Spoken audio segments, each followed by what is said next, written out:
Hello students, I hope you are all fine and in good health. I will continue from where I left in my previous audio presentation related with the chapter The Enemy, chapter number 4 from Vistas. So let's get started. On the seventh day after that, two things happened. In the morning, the servants left together, their belongings tied in large square cotton handkerchiefs. When Hannah got up in the morning, nothing was done, the house not cleaned and the food not prepared, and she knew what it meant. Now, on the seventh day, the first thing that happened was that all the servants in the house they jointly decided to leave the house. And when Hannah got up from bed, she found that the house was dirty and it was not cleaned properly, the food not prepared at all, and another important thing is that the servants they were all ready to leave the house. She was dismayed and even terrified. She was disturbed, and at the same time she was terrified, she was anxious also, but her pride as a mistress would not allow her to show it. But the main important thing is that she was the mistress of the house. So despite she was terrified, despite she was dismayed, she was not eager to show it to them. That means she was not eager to show her emotions to them. To them means to the servants. Instead, she inclined her head gracefully when they appeared before her in the kitchen, and she paid them off and thanked them for all that they had done for her. Now she gracefully came in front of each one of them, and she paid them the money that was due, and she cleared all their payments one by one. And not only that, she thanked each one of them for the services that they did for her family. They were crying, but she did not cry. Now she showed her grit and determination. She haven't cried, whereas the servants in her house they went on crying. The cook and the gardener had served Sadao since he was a little boy in his father's house, and Yumi cried because of the children. Now the cook and the gardener they were in Sadao's house for a pretty long time, and they were in Sadao's house since Sadao was a small boy or a little boy. Whereas Hannah, the babysitter of the family or the babysitter of the house, she also cried for the children because she already developed an emotional attachment with the children. She was so grieving that after she had gone, she ran back to Hannah. If the baby misses me too much, send for me. I am going to my own house and you know where it is. If the baby misses me a lot, you know my place where I stay. Just give me a call. I will be here in this house again. Thank you, Hannah said smiling. But she told herself, that means she told in her own mind, she told herself she would not send for Yumi, however the baby cried. Now she made a promise in her own mind that she won't call up Yumi, no matter how much the baby will cry. Thank you, Hannah said smiling, but she told herself she would not send for Yumi, however the baby cried. Now let me move on to the next line. She made the breakfast and Sadao helped with the children. Neither of them spoke of the servants beyond the fact that they were gone. But after Hannah had taken morning food to the prisoner, she came back to Sadao. And now there will be a conversation. Why is it we cannot see clearly what we ought to do? She asked him. Even the servants see more clearly than we do. Why are we different from other Japanese? Now, obviously, Hannah, she was a bit upset. Now, she was having a conversation with Dr. Sadao, her husband, and she told her husband that why we are thinking differently uh, why we are thinking in such a way that is leading us towards trouble, and in which way are we different from the other Japanese. Sadao did not answer, but a little later he went into the room where the prisoner was and said brusquely. Brusquely means in a very fast manner, "Today you may get up on your feet. I want you to stay up only 5 minutes at a time. Tomorrow you may try it twice as long." That means today 5 minutes, tomorrow 10 minutes. It would be well that you get back your strength as quickly as possible. Now Sadao haven't commented any such thing as Hana told him. He quickly went to the room where the prisoner was, and then he told the prisoner that you can stand on your feet for 5 minutes today. You can increase it to 10 minutes the next day. He saw the flicker of terror on the young face that was still very pale. "Okay," the boy murmured. Evidently he was determined to say more. "I feel I ought to thank you, doctor, for having saved my life." Now, for the first time, the American prisoner of war, his name is Tom, we get to know it earlier. Now he's saying that "I like to thank you for all your efforts, for saving my life. Don't thank me too early," Sadao said coldly. Coldly means very casually. Sadao said very coldly, very casually that no need to thank me right now. He saw the flicker of terror again in the boy's eyes. Terror as unmistakable as an animal. Now when Sadao told very casually that no need to thank me so early, the boy got scared once again, and there was a flicker of terror in the eyes of the boy, just like that of an animal. The scars on his neck, those red spots or red marks on his neck, were crimson for a moment. Crimson means becomes reddish in color. Those scars, what are they? Sadao did not ask. Maybe those are related with the torture that this particular boy had faced, or this young man had faced in jail, but Sadao haven't asked anything about it, though Sadao was very curious about those scar marks. In the afternoon, the second thing happened. The first thing was obviously the servants, they left the house. Now let us come, what was the second thing that happened? Hana working hard on unaccustomed labor. Because why unaccustomed? Because Hana was not used to it. The servants, they used to do all the work, but now since they all left all together, they all quitted together, now she is doing the work. She was unaccustomed to this hard manual labor. Because unaccustomed means she was not habituated, because the servants used to do all the work. Since in their absence, now she had to do all the work on her own. So let me continue. Hana, working hard on unaccustomed labor, saw a messenger come to the door in official uniform, a Japanese messenger. Her hands went weak and she could not draw her breath, because she thought that maybe her husband and she both will be jointly arrested now. The servants must have told already. She thought at the back of her mind that probably the servants, they had told about it, about what they did. They did given shelter to a man. Maybe the servants had told the Japanese officials that they had given shelter to an American POW. Who knows? That is the reason, Hana got very scared after he saw a Japanese messenger in uniform. The servants must have told already. She ran to Sadao, gasping, unable to utter a word. She is feeling a bit suffocative. Okay, she is feeling very nervous. She is gasping for breath. She can't utter even a single word. But by then the messenger had simply followed her through the garden, and there he stood. She pointed at him helplessly. Sadao looked up from his book. He was in his office, the other partition of which was thrown open to the garden for the southern sunshine.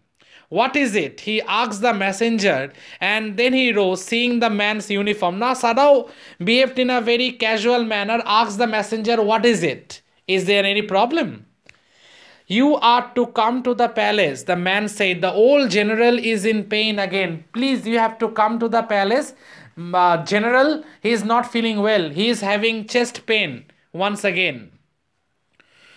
Oh, Hannah breathed. Is that all? All, the messenger exclaimed. Is it not enough? Indeed it is, she replied. I am very sorry. Now Hannah felt that she exaggerated a bit. So she told that please apologize. I never meant anything more.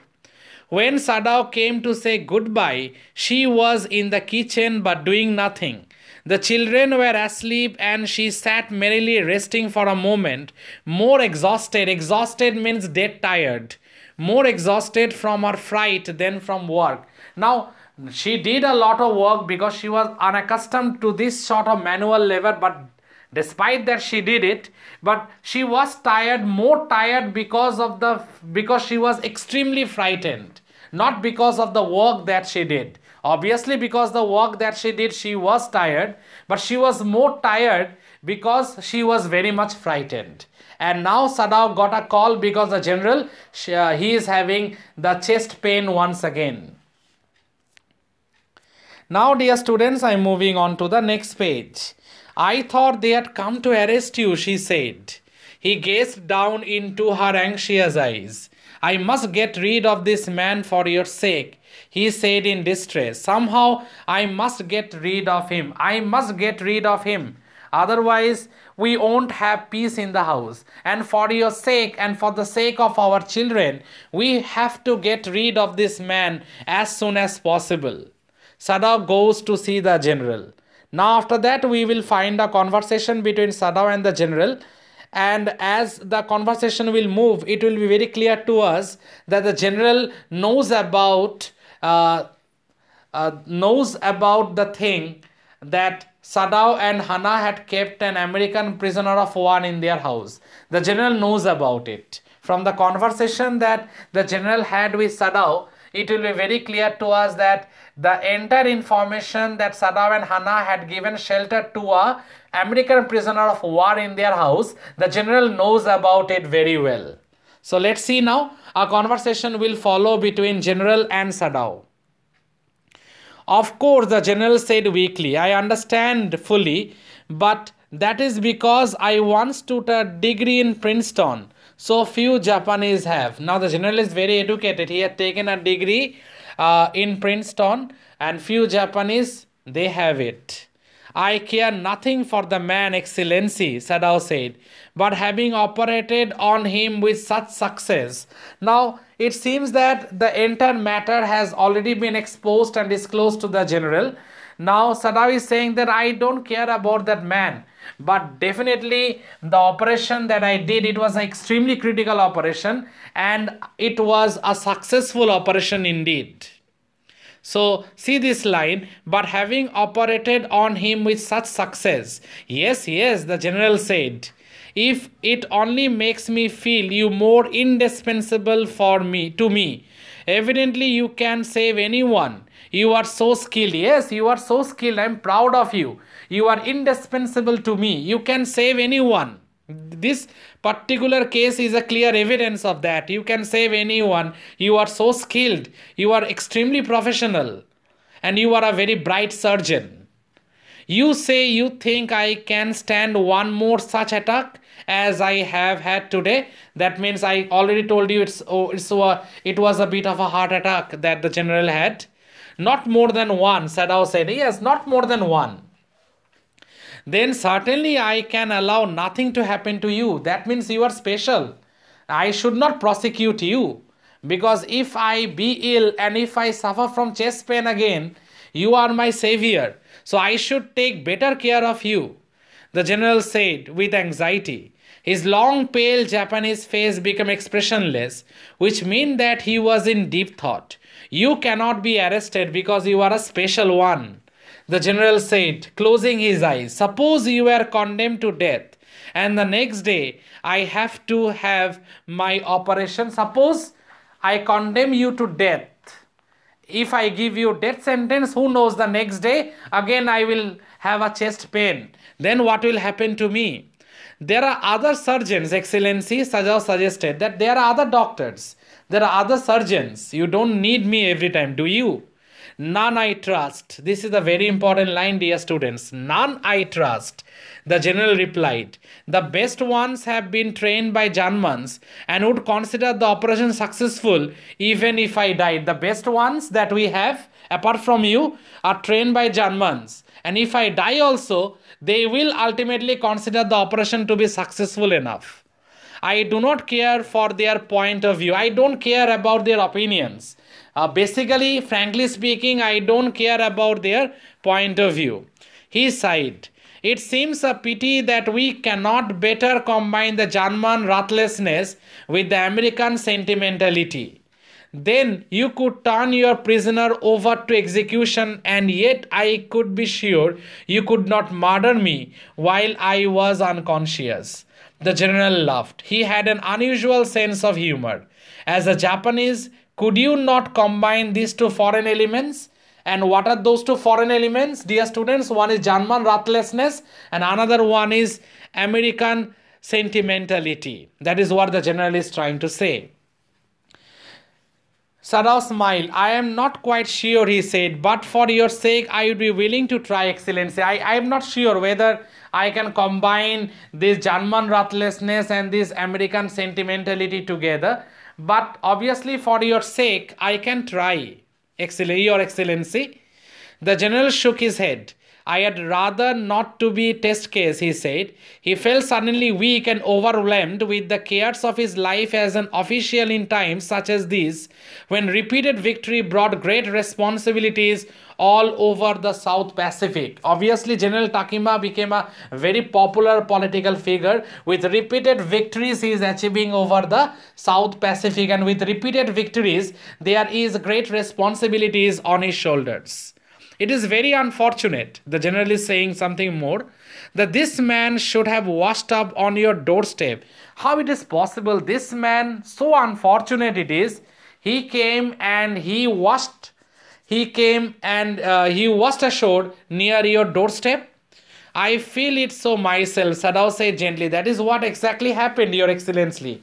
I feel it myself. It would be best if he could be quietly killed. I want this process of killing of that man who is in your house right now to be very smooth. The general said, not by you but by someone who does not know him. No, I don't want you to do the needful. I want someone else to do the needful. I have my own private assassins. Yes, I have my own private assassins. Suppose I send some of them to your house tonight, or better any night. You need not know about it. It is not now warm. What would be more natural than that you should leave the outer partition of the white man's room open to the garden while he sleeps? That means you can keep the ventilator open, because it's quite warm. It's warm days now. So obviously there is a logic behind it. You can keep the ventilator open. My man will get inside and my hired assassins will get inside and they will do the needful. Certainly it would be very natural, Sadao agreed. In fact, it is so left open every night. Yes, it is left open every night. It is quite natural. Good, the general said, yawing. They are very capable assassins. They make no noise and they know the trick of inward bleeding. They are very capable assassins. They will do the work neatly and they know the art of inward bleeding also. If you like, I can even have them remove the body. If you want, I can remove the body. There won't be any traces of it early morning. The next morning, there won't be traces of it. If you want, I can remove the body also. Sadao considered that perhaps would be best, Excellency. He agreed, thinking of Hana. Now, Sadao told the general, yes, that would be fine, because my wife might be uncomfortable. That one he haven't told the general, that he thought in his own mind. Thinking about Hana only, he told the general that that would be fine, Your Excellency.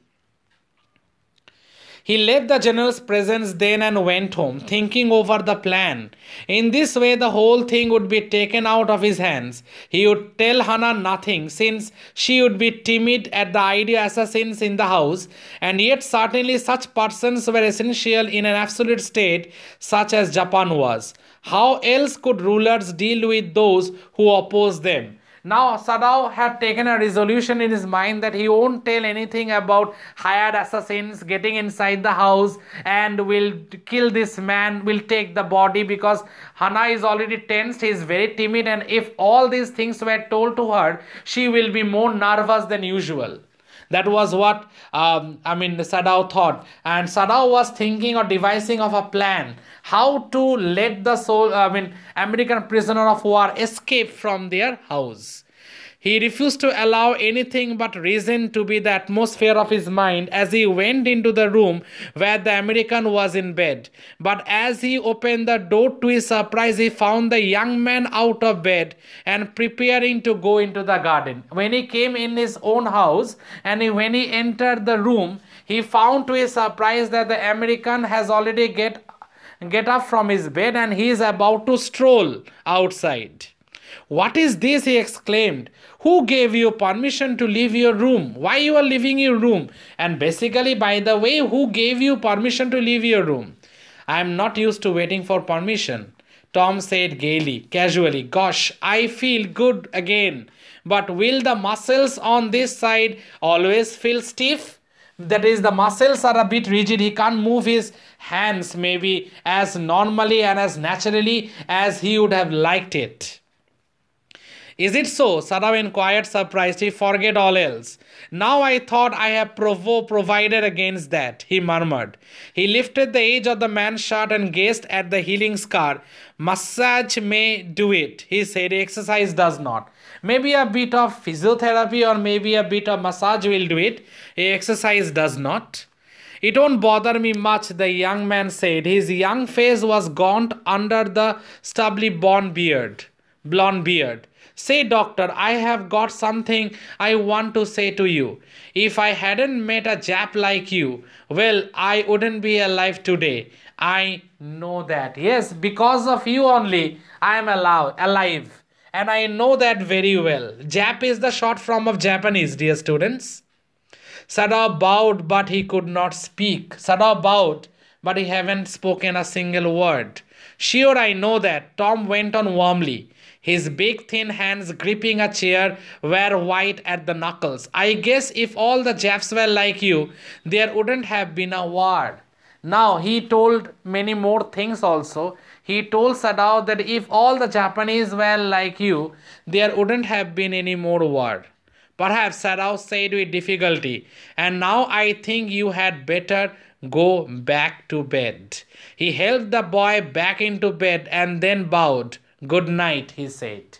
That means he told the American prisoner of war that, "Young man, now it's time for you to go back to bed." He haven't commented on what the American prisoner of war told him right now, that what Tom told him, that if all the Japanese would have been like you, there would not have been any war. He haven't commented on that. Instead, he told the young man to go to bed because it's too late for him to be awake right now. See this line, "And now I think you had better go back to bed." He helped the boy back into bed and then bowed. "Good night," he said. And finally he said good night to that boy, or to that young American prisoner of war. So, dear students, I stop here in page number 42.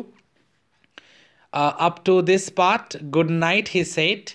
In my next audio presentation, I will be continuing from the next paragraph. Till then, kindly listen to this audio presentation, and if there is any doubt anywhere, please ask me about it. Thank you, students. Thank you all.